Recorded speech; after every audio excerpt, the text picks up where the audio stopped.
আজকের এই মানববন্ধনের সম্মানিত সভাপতি সাগরের কেন্দ্রীয় আহ্বায়ক অধ্যাপক ডক্টর মোর্শেদ হাসান খান এবং এখানে বিভিন্ন ইউনিট থেকে আগত টিম, বিশেষ করে আমাদের কলা অনুষদ টিম, তিনি অত্যন্ত সুন্দর করে প্রেক্ষাপটটা আপনাদের সবার সামনে তুলে ধরলেন। আরো উপস্থিত আছেন আমাদের বিভিন্ন ফ্যাকাল্টি থেকে আগত সিনিয়র শিক্ষকরা। তো আমি শুরুতেই বলতে চাই, আমাদের প্রায় 1 বছর অতিবাহিত হয়ে গেছে। এই 1 বছরে আমরা কি পেলাম বা জুলাই আন্দোলন থেকে কি পেলাম, স্যার কিন্তু একটা প্রেক্ষাপট বলার পরেও আমি মনে করি একটু অন্যভাবে আমি বলবো। স্যার অনেকগুলো বিষয় এখানে নিয়ে এসছেন। আমি বিশেষ করে শিক্ষকদের মধ্যে সীমাবদ্ধ থাকতে চাই, জাতীয় পর্যায়ের বিষয়গুলো স্যার বলেছেন। তো শিক্ষকদের মধ্যে যে বিষয়টা তখন ছিল, প্রথমত ছাত্রদেরকে বিতরণ করার ক্ষেত্রে তারা কিন্তু আগের যে সাবেক ভিসি ছিল মাকসুদ কামালের বাসায় বসে একটা অস্থায়ী কেন্দ্রের মতো এখান থেকে বিভিন্ন ইনপুট আসতো। সেন্ট্রালে যেহেতু বলা হয়েছিল যে ছাত্রলীগ এবং অন্যান্যরাই যথেষ্ট এই আন্দোলনকে দাবানোর জন্য, তখন কিন্তু তারা কোনোভাবেই সাধারণ ছাত্রছাত্রীর দিকে এগিয়ে আসে নাই। তখন কিন্তু 18 জুলাই আমরা দেখেছি আমাদের ছাত্রদেরকে রক্তাক্ত হতো এবং সাধারণ শিক্ষার্থীদেরকে লাঠিপিটা করা হয়েছিল সেই সময়কার পেটোয়া, এখনকার নিষিদ্ধ ছাত্রলীগ। তবে সার্বিকভাবে যদি আমরা প্রেক্ষাপটটা বলতে চাই, একদিনে কিন্তু ফ্যাসিস্ট জন্ম হয়নি। এই ফ্যাসিস্ট জন্ম নেওয়ার পেছনে শিক্ষকরা যেমন দায়ী ছিল, শিল্পীরা যেমন দায়ী ছিল, সাংবাদিকরা যেমন দায়ী ছিল, সমাজের বিভিন্ন কর্নার থেকে শেখ হাসিনার মদতপুষ্ট এবং তাকে তোয়াজ করার জন্য একটা গোষ্ঠী দাঁড়িয়ে গিয়েছিল। সেই গোষ্ঠীর কন্টিনিউয়াস সাপোর্টের কারণে কিন্তু শেখ হাসিনার মতো একটা ফ্যাসিস্ট এসেছে। যেই ফ্যাসিস্ট শিক্ষকদের ন্যায্য দাবি ছিল পেনশনের দাবি, সেই সময় বলা হয় শিক্ষকরা আন্দোলন করতে করতে টায়ার্ড হয়ে গেলে বিষয়টা বিবেচনা করব। যখন কিছু নিয়ে কথা বলা হয় তখন সে ফ্যাসিস্ট হাসিনা বলেছিল যে বিশেষ করে আসেন আপনারা প্রয়োজন হলে। তাহলে এই যে এক ধরনের রং হেডেড নারী যিনি আমাদের নেতৃত্বে ছিলেন, দেশের ফ্যাসিজমকে বাস্তবায়ন করেছেন, তার সাথে বুদ্ধি দেওয়ার জন্য আমাদের তখনকার বুদ্ধিজীবী, যেটা 3 আগস্ট গিয়েছিলেন বুদ্ধি দিতে, সেখানে বলা হয়েছিল নির্বিচারে গুলি চালান। এই তথ্য উপাত্তগুলো কিন্তু প্রিন্ট মিডিয়াতে এসছে, ইলেকট্রনিক মিডিয়াতে এসছে, সব জায়গায় এসছে।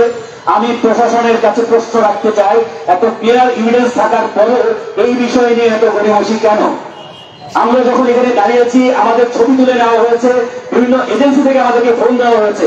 আমাদের অনেক সম্মানিত সহকর্মী এখানে এসেছিলেন, বা তারা কিন্তু কোন অবস্থাতে এখানে দাঁড়াননি। দাঁড়ালে যদি ছবি তুলে ওনার বিপদ হয়, উনি মন থেকে সাপোর্ট করছিলেন, বা এখানে দাঁড়ানোর সাহসটা পর্যন্ত পায়নি।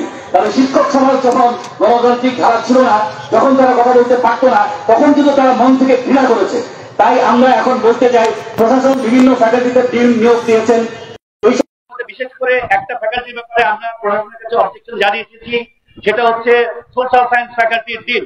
আমি স্পেসিফিক্যালি বলতে চাই, কারণ যেখানে গত পিরিয়ডে যেই সময়ে ফ্যাসিস্ট গভর্নমেন্টের সাথে যারা খুব ক্লোজলি অ্যাসোসিয়েটেড ছিল, তাদেরকে বিভিন্ন ভাবে উনি পুনর্বাসনের চেষ্টা করছে। এটা আমরা সদর দলের পক্ষ থেকে জোরালো ভাবে মাননীয় ভাইস চ্যান্সেলর মহোদয়ের কাছে নালিশ জানিয়ে এসেছি। কারণ যারা এই কয়দিন এই কাজটা করছে, স্থিতি যদি এত বিভ্রাট হয়, 1 বছর এখন আমাদের হয়নি, আমরা নিজেরা যদি ভুলে যাই কাদের রক্তের উপর দিয়ে আমরা এই পদগুলো পেয়েছি, যে পদগুলো আমরা জীবনে হয়তো কোনোদিনই পেতাম না, যাদের অবদানের জন্য এটা আমি পেয়েছি, সেই স্পিরিটটাকে যদি আমি ধারণ করতে না পারি, সিলেকশন বোর্ডেও দেখা গেছে বিভিন্ন জায়গা থেকে আমরা বিভিন্ন ধরনের নিষিদ্ধ সংগঠনের নেতৃত্বকেও নিয়োগ দেওয়ার ব্যাপারগুলো চলে এসছে। তাহলে আমরা কেন এত সুন্দরভাবে স্থিতি ভ্রষ্ট হবে, আমাদের কেন হবে? আমরা তো কোনো পদ পদবীর জন্য এখানে আসিনি। আমরা এসেছিলাম একটা বৈষম্যহীন সমাজ। 16 বছর যারা নির্যাতন নিপীড়ন করেছে, তাদের হাতে অঢেল টাকা আছে। তারা এখন 3টা তালিকা আমাদের হাতে আছে, যে 3টা তালিকা আপনার তালিকা নিয়ে আপনাদের সাংবাদিকদের অনুরোধ করবো, আপনারা অনুসন্ধানী রিপোর্ট করবেন। একটা তালিকা ছিল 78 জন শিক্ষক ছাত্র দ্বারা বয়কট করা হয়েছে, এটা সবগুলো পত্রিকায় এসছে। সেকেন্ড আরেকটা বিষয় ছিল 100 জন শিক্ষক হিজাব বিরোধী, তার একটা তালিকা আছে। আরেকটা তালিকা ছিল রিসেন্টলি মব জাস্টিসের নামে, সাধু শিক্ষকের নামে, সাধারণ শিক্ষকের নামে 71 জন মেধাবী সন্তান, তাদের বিভিন্ন ধরনের মতামত। তাই এই 3টা তালিকা যদি আপনি নিয়ে বিশ্লেষণ করেন, দেখবেন বেশিরভাগই বয়কটকৃত, বেশিরভাগই ফ্যাসিজমের দোষর, তারা এরা ডিফারেন্ট একটা প্ল্যাটফর্ম তৈরি করতে চায়। তাই আমি প্রশাসনকে বলবো এগুলোকে কঠোর হস্তে দমন করা, এবং তাদের ব্যাপারে যদি কঠোর ব্যবস্থা নেওয়া না হয়, প্রয়োজনে আমরা ফ্যাকাল্টির সব জায়গায় বিলবোর্ডে তাদের ছবি দিয়ে তাদেরকে চিহ্নিত করে সবার সামনে এক্সপোজ করবো। তাই আমি আমার বক্তব্য দীর্ঘায়িত করবো না। এখানে আমাদের অনেক সম্মানিত সহকর্মী আছেন, বলবেন। সবাইকে অনেক ধন্যবাদ আমাকে শোনার জন্য। ধন্যবাদ আলামিন। মনির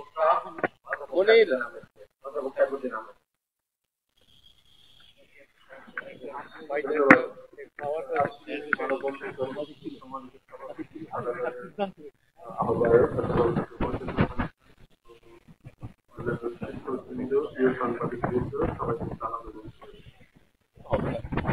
আমরা যে কারণে এখানে দাঁড়িয়েছি অত্যন্ত পরিষ্কার। আপনারা আমাদের শুনেছেন এবং দীর্ঘদিন ধরে আমরা এই দাবি করে আসছি, গত 1 বছর ধরে অত্যন্ত পরিষ্কার দাবি। উনি হাসিনা তার সর্বোচ্চ বিচার এবং তার যারা সহযোগী তাদের সর্বোচ্চ বিচার। এই সহযোগীদের মধ্যে যারা ঢাকা বিশ্ববিদ্যালয়ের শিক্ষক, কর্মকর্তা, কর্মচারী, শিক্ষার্থী রয়েছে, তাদের সর্বোচ্চ বিচার নিশ্চিত করা। এই বিচার যদি আমরা নিশ্চিত করতে না পারি, তাহলে গত 1 বছরে বিশেষ করে জুলাই আন্দোলনে যারা শহীদ হয়েছে, যারা আহত হয়েছে, তাদের প্রতি আমরা এই জুলাই শ্রমিকদের প্রতি গভীর শ্রদ্ধা জানাই। তাদের রোগের মাত্রা কামনা করি। যারা আহত হয়েছে তাদের দ্রুত সুস্থতা কামনা করি। যারা বিভিন্ন পর্যায়ে এই জুলাই আন্দোলনকে বেগবান করেছেন তাদের প্রতি অবনত চিত্তে শ্রদ্ধা জানাই। কিন্তু এই শ্রদ্ধা জানানো এবং ভালোবাসা আমাদের কার্যকরী হবে যখন আমরা এই ফ্যাসিস্ট এবং তার দোসরদের যথাযথ বিচারের আওতায় নিয়ে আসতে পারবো। কাজে আজকে এই মানববন্ধন থেকে এই সকল ফ্যাসিস্ট এবং তাদের দোসর যারা রয়েছে তাদের যথাযথ বিচারের দাবি জানাচ্ছি। ধন্যবাদ আপনাদের সবাইকে। ধন্যবাদ অধ্যাপক জাকির আহমেদ। এরপর যে বক্তব্য প্রদানের জন্য অনুরোধ করছি ঢাকা বিশ্ববিদ্যালয়ের মার্কেটিং বিভাগের সাবেক চেয়ারম্যান এবং অধ্যাপক doctor M M Shahidul Islam.